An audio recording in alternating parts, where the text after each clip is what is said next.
जय माता की सभी भक्तों को। कैसे हो आप सब? आशा करती हूँ कि सभी जो हैं सुरक्षित ही हैं और माँ दुर्गा की, माँ जगदम्बा की, माँ नवदुर्गा की कृपा भी आप सभी के ऊपर बनी रहे। कभी भी आपने अगर ये सोचा है कि अगर हमारे द्वारा नवरात्रि के दौरान नवरात्रि के व्रत रख रहे हैं, नवरात्रि का पूजन भी कर रहे हैं, नवरात्रि के दौरान जो है कौन सी ऐसी गलतियां होती हैं जो हमें नहीं करनी चाहिए? सभी भक्तों के मन में ये सवाल रहता है कि क्या कहीं हम अनजाने में भूल वक्त कोई ऐसी गलतियां तो नहीं कर रहे हैं जिसकी वजह से हमारा पूजन जो है, हमारी पूजा जो है वो व्यर्थ हो रही है। बहुत सारे लोग जो है ऐसी गलतियां करते हैं और उनकी पूजा भी व्यर्थ चली जाती है। उनकी साधना, पूजा, मंत्र जाप, याचना जो भी वो करते हैं सच्चे मन से करते हैं, पर उनको पूर्ण फल नहीं मिल पाता है। मनोकामना पूर्ति के लिए भी बहुत सारे लोग जो है साधना, पूजा, जप, ध्यान करते हैं, फिर भी उनकी मनोकामना जो है पूर्ण नहीं हो जाती है। क्या गलतियां रह जाती हैं? तो आज की वीडियो में मैं यही बताने वाली हूँ। मेरे साथ अंत तक बने रहना, तभी आपको सारी वीडियो समझ में आएगी। अगर वीडियो अच्छी लगती है तो एक लाइक माँ के लिए जरूर करना और जो है कमेंट करके जय माता की जरूर लिखना, और जो है चैनल पे नए हैं तो चैनल को जरूर सब्सक्राइब करना। तो आपने क्या करना है, कौन सी ऐसी गलतियां आप कर बैठते हैं जिससे जो है आपको पूर्ण तरीके का फल जो है नवरात्रि का नहीं मिल पाता है, पूजा का पूर्ण फल नहीं मिल पाता है। क्या होता है कि जब भी आप पूजा अर्चना या माँ का ध्यान करते हैं, पहली गलती तो ये होती है कि जो भगत, जैसे कि भटके हुए बहुत होते हैं। भटके हुए का मतलब है कि हम माँ दुर्गा के कौन से रूप की पूजा करें? क्या हम माँ शेरों वाली की पूजा करें, या माँ काली की पूजा करें, या माँ के कोई माँ शीतला की पूजा करें, या माँ वैष्णो की पूजा करें? कौन से ऐसे रूप की पूजा करें? पहले तो ये चीज़ आपको डिसाइड करनी है। सबसे पहला कार्य जो है आपका यही होना चाहिए कि कौन सी देवी की पूजा आपको करनी है। माँ लक्ष्मी की करनी है, धन धान्य में बरकत नहीं है तो माँ लक्ष्मी की भी तो कृपा चाहिए। तो बहुत सारे लोग इस बात पे कंफ्यूज रहते हैं और उनको जो है फल नहीं मिल पाता है। सबसे पहली और मेन बात ये होती है कि पहले आप अपनी देवी का स्वरूप जो है डिसाइड कीजिए। स्वरूप वो होता है, क्योंकि प्रेम तो एक से ही होता है ना। प्रेम करना है तो किसी एक से कीजिए और किसी नेक से कीजिए। तो अगर आपको करना है प्रेम माँ दुर्गा से, तो पहले तो आपको स्वरूप जो है डिसाइड करना पड़ेगा, क्योंकि अलग अलग रूपों में माँ ने अपने अलग अलग चमत्कार दिखाए हैं। और नवदुर्गा के, दुर्गा सप्तशी और नवदुर्गा के बारे में जितना बताया जाए उतना कम है। माँ के अलग अलग चरित्र, अलग अलग रूप जो है, हर तरह का अलग अलग जो है कर्तव्य माँ ने निभाया है और अपने भक्तों की रक्षा भी की है, दुष्टों का विनाश किया। मेन कारण ये है, अगर आप शत्रुओं से बहुत ज्यादा परेशान हैं, आपको ये चीजें, सब चीजें डिसाइड करनी पड़ेगी। सबसे पहले स्वरूप को डिसाइड कीजिए। दूसरा होता है कि जब भी आप पूजा पाठ करते हैं, मंत्र जाप करते हैं, आप साधना के लिए निश्चित हो रहे हैं, तो आपको एक टारगेट ये करना है कि जब भी आप मंत्र जाप करें तो एक समय निश्चित कीजिए। जैसे कि सुबह अगर आपने 6 बजे पूजा करनी है तो हर रोज 6 बजे ही आपकी आरती पूजा होनी चाहिए। उसमें आपका टाइम टेबल जो है डिसमिस नहीं होना चाहिए, आगे पीछे नहीं होना चाहिए। ये भी बड़ी गलती होती है।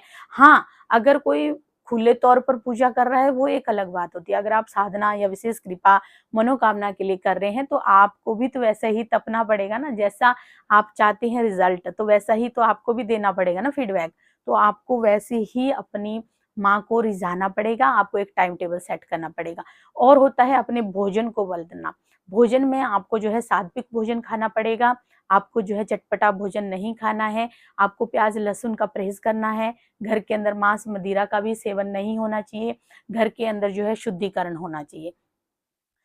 घर के अंदर जो है सुगंधदार इत्र, धूप, पुष्प आपको लगाने चाहिए माता रानी के नाम से। माता रानी के नाम से जो है आपको अपने मंदिर में सुगंधित धूप लगानी चाहिए। अगरबत्ती बहुत सारे लोग यूज करते हैं, अगरबत्ती नहीं करनी चाहिए यूज।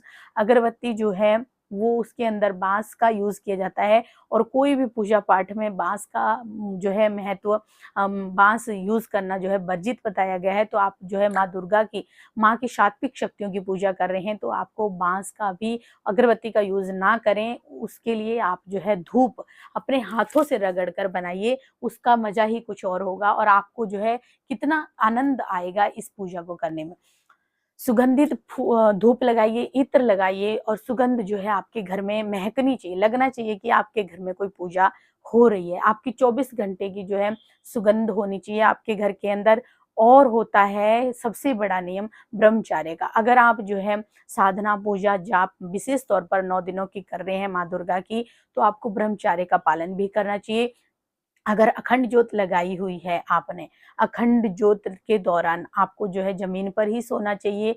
और जो है अखंड ज्योत के दौरान अगर आप शौचालय जाते हैं, आप जो है मतलब उतना ही खाइए जितना आपका पेट जो है आपको ठीक रखे, और आप जो है शौचालय बार-बार ना जाएँ। अगर शौचालय जाते हैं तो नहा धोकर ही आपको मंदिर में प्रवेश करना पड़ेगा।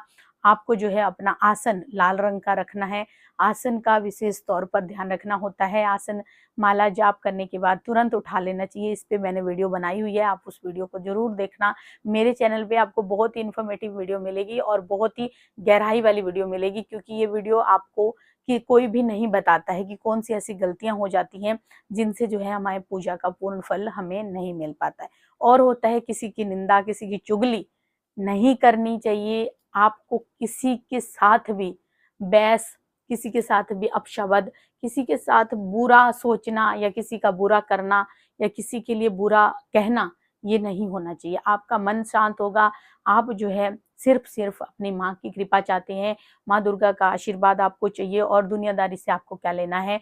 तो आपको जो है इसी बात का विशेष टारगेट अपने मन में रखना है कि दुनिया कुछ भी करे, हमें कोई मतलब नहीं है, हमें अपनी देवी-देवताओं से मतलब है, अपनी देवी माँ से मतलब है, और वो देवी माँ हमारे ऊपर अगर कृपा करेगी, तो दुनिया अपने आप झुकेगी, क्योंकि उस शक्ति की आराधना करने से दुनिया में लोग चमक गए हैं, और जो इंसान बुद्धिहीन होता है, उसको बुद्धिमान भी माँ बनाती है, और जो इंसान की कोई वैल्यू नहीं समझता है, उसकी वैल्यू भी माता रानी अपने आप बनाती है। तो आपको यही टारगेट लेकर चलना है कि हमें जो है माँ को रिझाना है, दुनिया से कुछ नहीं लेना है। दुनिया हर कोई एक दूसरे की बुराई करता है, तो बुराइयाँ नहीं करनी है। आपको जो है माँ की भक्ति करनी है। भक्ति के अंदर है अपार शक्ति, और भक्ति जितनी अच्छी और शीतल और समझदारी से और सूझबूझ से, साफ-सफाई से करेंगे, उतनी ही साफ-सफाई से माता रानी आपको आशीर्वाद भी देंगी और आपकी मनोकामना भी पूर्ण होगी। ये बातें याद रख लीजिए, कहीं भी भटकने की ज़रूरत नहीं होगी, कभी भी आपकी पूजा खंडित नहीं होगी, आपकी पूजा का कोई दोष नहीं लगेगा, आपकी मनोकामना माता रानी 9 के 9 दिनों के अंदर ही पूर्ण कर देगी। आशा करती हूँ वीडियो अच्छी लगी होगी, अच्छी लगी है तो लाइक कीजिए, शेयर कीजिए, कमेंट कीजिए और माँ के इस प्यारे चैनल को ज़रूर सब्सक्राइब कीजिए। चलिए, जय माता दी।